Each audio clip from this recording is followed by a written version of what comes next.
Hi everyone, ఈరోజు మన ఛానల్లో తోటకూర పప్పు టేస్టీగా గుమగుమలాడేది చూద్దాం ఎలాగో. ఇప్పుడు మనము మన ఛానల్లో తోటకూర పప్పు ఎలా చేసుకుందామో చూద్దాము. నేను ఈ తోటకూరకి ఈ పప్పు తీసుకున్నాను. ఇవి ఒక టమాటా తీసుకున్నాను, 4 పచ్చిమిర్చి తీసుకున్నా. ఏంటంటే పప్పు మనము తీసుకునేటప్పుడు సన్నగా ఉండాలి, పప్పు లావుగా ఉండకూడదు. లావుగా ఉంటే ఉడకదు, టేస్ట్ కూడా ఉండదు. మనం చూసి మార్కెట్లో సన్న పప్పు తీసుకుంటే త్వరగా ఉడికిపోయి టేస్ట్ కూడా బాగుంటుంది.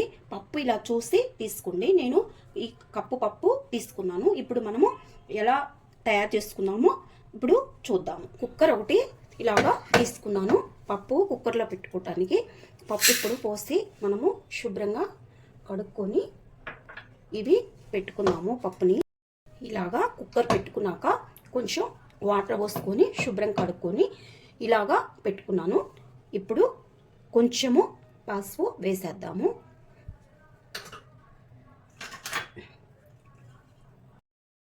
కొంచెము పసుపు వేసినాక ప్లస్ ఏంటంటే 4 ఇవి ఇలాగా ఇరగదీసి పచ్చిమిర్చి వేసాను. వేసినాక టమాటా, పెద్ద టమాటా ఒకటి ఇలాగా కట్ చేసి ఇలాగా వేసేద్దాము. మనము తీసుకున్నాముగా తోటకూర, అది కూడా పెట్టేసేద్దాము. అన్నీ చక్కగా శుభ్రంగా కట్ చేసుకొని చక్కగా బాగా 2-3 సార్లు కడుక్కున్న తోటకూర ఇది ఇలాగా పెట్టుకోవాలి మనము నీట్గా. తోటకూర పెట్టినాక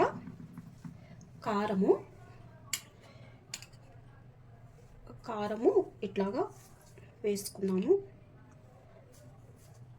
2 స్పూన్లు కారము వేసాను. వేసినాక నేనేంటంటే చిన్న వేయినట్టు చిన్న ఇట్లాగా తొల్ల చింతపండు కూడా ఒకటి ఇలాగా వేస్తాను. ఎందుకంటే బాగుంటుంది మనకి, అది కొంచెం పుల్లగానే అది బొగరగా ఉంటుంది కాబట్టి. తోటకూర వేసినాక కొంచెము ఆయిల్ వేద్దాము. ఆయిల్ వేస్తే అది చక్కగా మనకి ఫినిషింగ్ ఉడిగిపోయింది, చక్కగా వచ్చింది. ఇంతేనండి. ఇప్పుడు మనం కుక్కర్ మూత పెట్టేసేసి దాన్ని 3 విజిల్ వస్తే చక్కగా మెత్తగా ఉడికిపోయింది. స్టవ్ వెలిగించేసి కుక్కరు పెట్టేస్తాను. జస్ట్ మనకి 3 కూతలు వస్తే పప్పు అంతా చక్కగా ఉడికిపోయింది. అంతేనండి. పప్పు అంతా చక్కగా ఎలా ఉడికిపోయిందో చూడండి. చక్కగా ఇలా అంటేనే, ఒక జస్ట్ ఇలా అంటేనే మెదిగిపోయింది. తాలింపు పెట్టేసేసుకోవటమే. పప్పు ఇలాగా మెదిగిపోయినాక ఏం చేద్దామంటే దీన్ని పక్కన పెట్టేసేసి తాలింపుకి రెడీ చేసుకుందాం. నేను స్టవ్ మీదకి కొంచెము పక్కన పెట్టేసేసానండి. ఎందుకంటే అది పక్కన పెట్టేస్తే అది కొంచెం వేడవుతూ ఉంటుంది. ఇప్పుడు మనము తాలింపుకి కళాయి పెట్టుకొని తాలింపు పెట్టుకుందాం. స్టవ్ వెలిగించి ప్యాన్ పెట్టేసాను. ఇప్పుడు మనము ఆయిల్ వేసుకుందాము.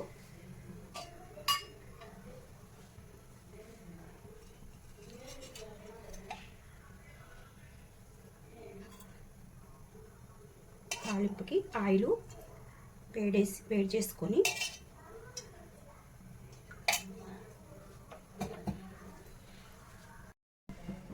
ఆయిల్ వేడెక్కిపోయిందండి.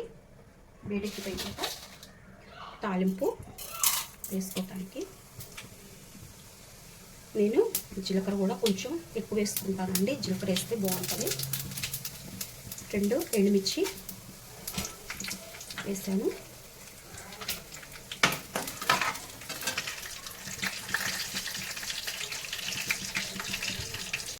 ఎండుమిర్చి వేసినాక చిన్నుల్లిపాయలు ఇవ్వండి, పచ్చవచ్చాక పెంచి 2 రెమ్మలు అలా వేసుకున్నాను. అవి కూడా వేయించుకున్నాం. తాలింపు బాగుంటే పప్పు టేస్ట్ బాగుంటుందండి. చిన్న మంట మీద చక్కగా వేగినాక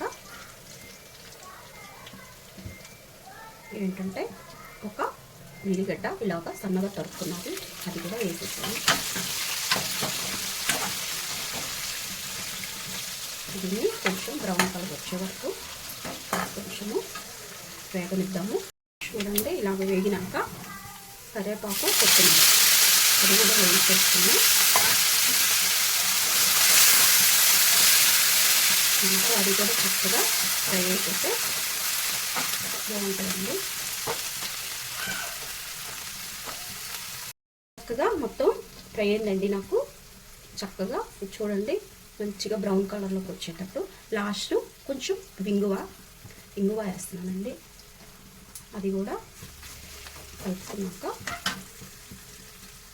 ఇప్పుడు అంతా కలిసిపోయినాక ఇది ఉంది కదండి పప్పు, దీంట్లో ఇలాగా పోసేసుకున్నాం తాలింపు. అంతేనండి, అయిపోయింది. చక్కగా బాగుంది తోటకూర పప్పు. కొంచెంసేపు ఇవన్నీ సన్న సగ మీద జస్ట్ అలాగా మగ్గనిచ్చేసి తీసేసుకున్నాము. అంతేనండి, ఇంకేమీ లేదు. మనము ఇందాక సాల్ట్ వేయలేదు కదా, చూసి కొంచెము మనం చూసుకొని టేస్ట్ని బట్టి సాల్ట్ వేసేసుకున్నామండి. అది కూడా ఫినిష్ నీట్గా. అంతేనండి, ఇంకేమీ లేదు, అయిపోయింది. చూసారా ఫ్రెండ్స్, మనకి వేడివేడి అన్నంలోకి చక్కగా తోటకూర పప్పు ఎలా రెడీ అయిపోయిందో. ఎంత సింపుల్గా చూసారా ఫ్రెండ్స్, సింపుల్గా టేస్ట్గా సులభంగా హెల్తీగా నచ్చిందా ఫ్రెండ్స్? వేడి అన్నంలోకి చక్కగా ఇలాగా అప్పడం పెట్టేసుకొని మనము తింటుంటే బాగుంటుంది ఫ్రెండ్స్. తోటకూర పప్పు నచ్చిందా ఫ్రెండ్స్? నచ్చిందని అనుకుంటున్నాను ఫ్రెండ్స్. నచ్చితే లైక్ చేయండి, షేర్ చేయండి, కామెంట్ చేయండి.